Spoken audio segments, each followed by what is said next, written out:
ready? Yep.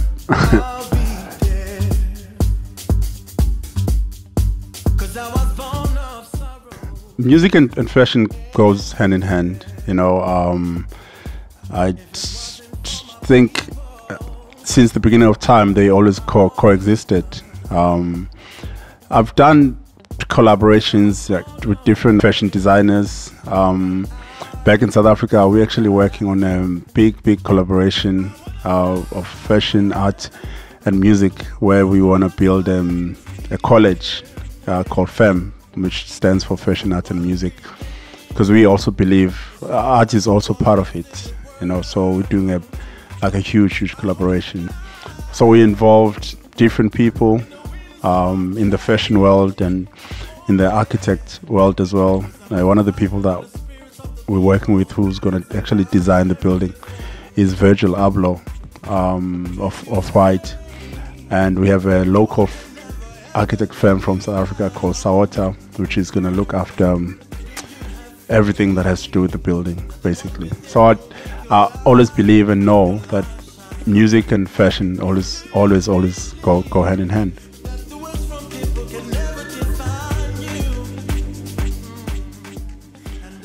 Social media is one of the strongest things today. You know, I encourage everyone, even in different businesses and people I socialize and work with. You know, it is a direct way to speak to your market.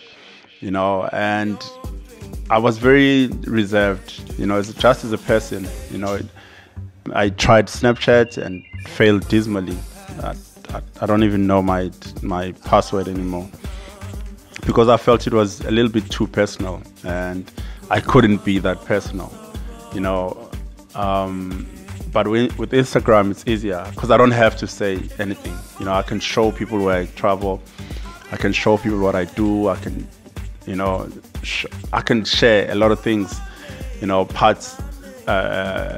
Some things are part of my life on a personal level. Some are part of my work. Some are just funny things. You know, like today I got a message from a guy who says, can you please donate some money? I want to build a church, you know. And so I went to his profile, and he had posted like different cars that he wants to buy for himself, you know. So I shared that, like, how can you say you want money to build a church when at the same time you're not selfless enough to take, you know, sacrifice your first your love for your personal things, you know. And it's something I shared, and I share such things. I share sometimes kind of messages that I get from the fans, and you know, I try and be as active as I can on social media, because I believe it is a gateway, because people not only buy into music, they also want to buy into your life. They also want to buy into your lifestyle as well.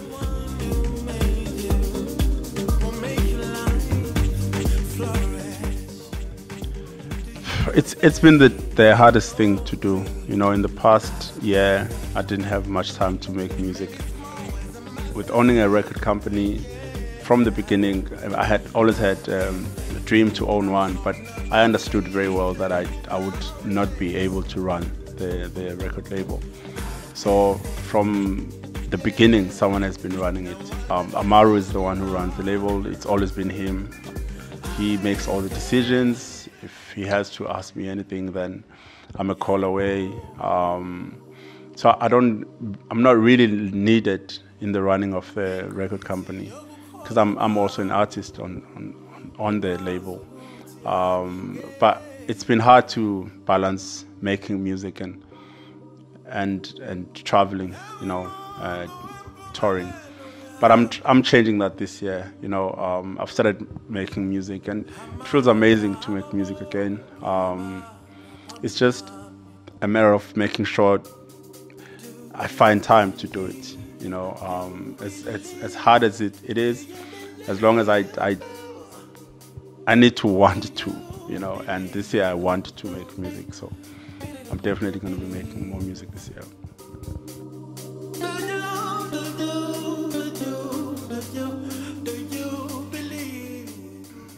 There's a lot of them. Louis Verk is the one that it's the strongest. You know, we were introduced to his music much earlier than the other guys in South Africa. So he used to tour South Africa a lot. Like his songs were on like national radio, some like songs in Latino, and like the locals would sing the lyrics. And he was and still is one of the most recognized DJs in South Africa, you know. But there's more. There's Dennis Ferrer, who used to tour South Africa a lot, who in my opinion, is one of the best music producers of our time. Every time he releases something, you know, I'm always the first one to jump and listen. I think as a producer, he's extremely underrated. You know, there's Kerry Chandler, who also has been touring South Africa a lot. I see Seth Troxler, who recently, you know, I played with him in last year at Ultra in South Africa. The other guys are the guys that I just met in the last 3-4 years, like Solomon, the Martinez. I met them a long time ago, but I started playing with them like 3-4 years ago. Terry Hunter, who I've known for quite some time actually. I was sending him a song last night. He sent me some music he's been working on.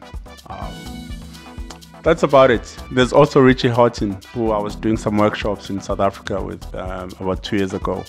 We're doing some Bridges for Music workshops in South Africa, yes. Yeah. Is that Denzel Washington?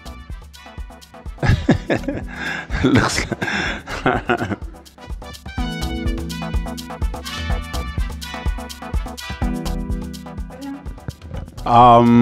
no. I'm from South Africa, and I'd like to think we're not very old with house music, but I'm definitely sure the guys that came before me, the DJs like Oskido, DJ Christos, DJ Vinny Da Vinci, they would have like more musical memories. You know, I just know a couple of songs, but I wasn't in that era when I started playing.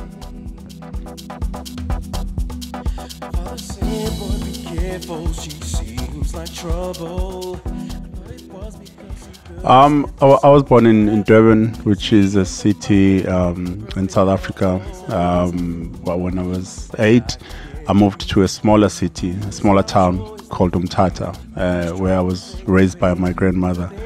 It was more of a village, you know, much more smaller. Like I literally grew up milking cows. You know, my grandmother had cows, and so I went from being a city boy to a village boy. You know, but I learned so many good lessons very early in life about working hard and being responsible as a kid. I think that's where my love for music also developed. You know, because I lived there until I did my high school. So all the years that I was there, I was involved in different musical things, like the choir. We had our own groups. I was in a gospel choir too. I did music in school, you know, so I was always involved in music, you know, growing up there. As a kid, I mean, I didn't have much difficulties in music because it was more of a hobby. It wasn't anything I wanted to do seriously at the time. Only later in the years, when I finished high school, then I went to the college to study music. You know, and I think that's when one started to really try to make the dream come true, you know, of being really, really involved in music. Yeah.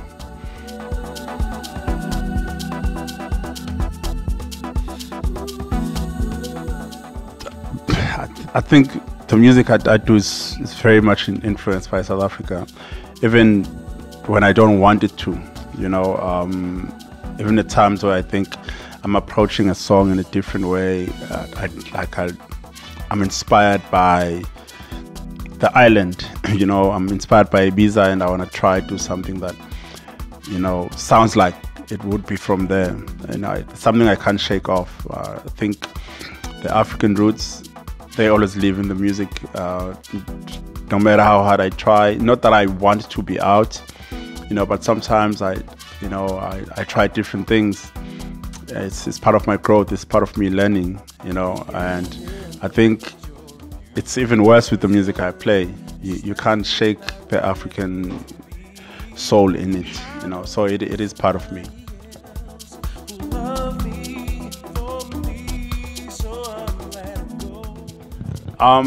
Africa Rising was an idea that came, out of a conversation I had with a friend of mine who's on television. His name is Glenn van Lochenberg. He has a deep passion for producing television. He's also a DJ, but I have a deep passion for music, and I've always had an idea of using live orchestration, when performing. So we were having a conversation about it, and he was like, it's actually possible, we can do it. So we started working towards it, and that's how we planned the Moses Mabhida show. Very expensive exercise, but it was all worth it. We literally we betted on ourselves. We put our own money in our vision, in our dream. It is now a show that's alive. We've done another one in Soweto. We actually are planning to do an Africa Rising show in London this year. We believe it has a very bright future. It just needs to be positioned in the right way. It needs to be in where it's needed. Live music is quite important, even with electronic music. You just need to know where and how to present it. You don't have to do it everywhere, basically. Just create an environment, invite people that would understand, because almost everyone who goes clubbing, they go home too, and at home some of them love acoustic music alone, some of them love classical music alone, some of them love jazz, some of them love R&B, and so you kind of like fusing all these things together, so you can't just literally take this kind of a show and plug it in a club.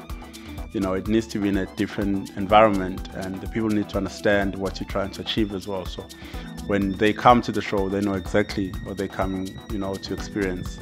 So it is quite important, but it's not for everyone. It's not for every venue as well. You just need to know where you're putting the show together.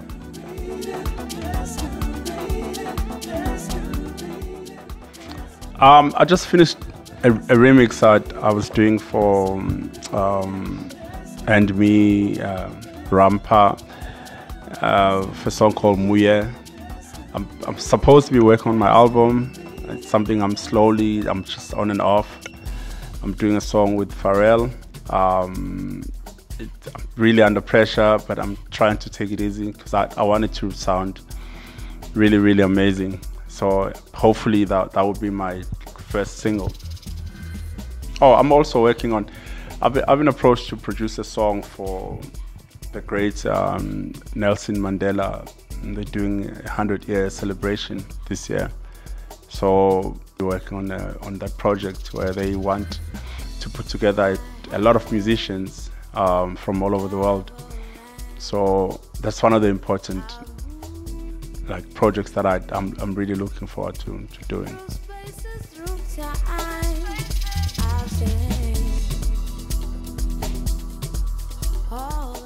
Technology is good. It's good for everyone. I've seen people complaining about a lot of things that are very unnecessary. I remember when there was a sync button and people were losing their minds, almost boycotting the equipment because of a sync button. I think it was there for those who wanted to use it. Not everyone should, use a sync button. If anything, it helped a lot of people, to get into DJing and understand, and then learn from using it to not using it. So I'm for technology. Anything that's there to help push the culture forward, I'm for it. I use USBs. and Pioneer mixer. Something I want to kind of like change moving forward. You know, I'm trying to design a mixer, and that has all the things that I want. You know, because at the moment I use a small rotary mixer and a Pioneer mixer together. So I want to create a mixer that will have both, and 4 CD players basically. So I think quite basic. You know, it's just that I love playing around, so I do a lot of things when I DJ, having tools, acapellas, drums, and you know, so I can really like have fun when I DJ. But that's about it.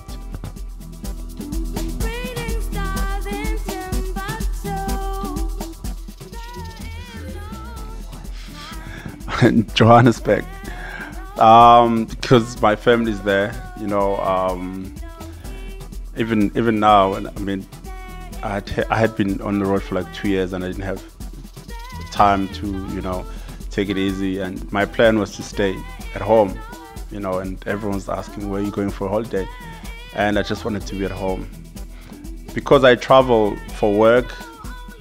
Even when I travel for vacation, it feels like work, you know. So my brain is a little bit confused about traveling. So when I'm home, even if I do work around South Africa, I feel more relaxed. You know, I feel like I'm taking time off, you know. So I'll definitely stay in Johannesburg.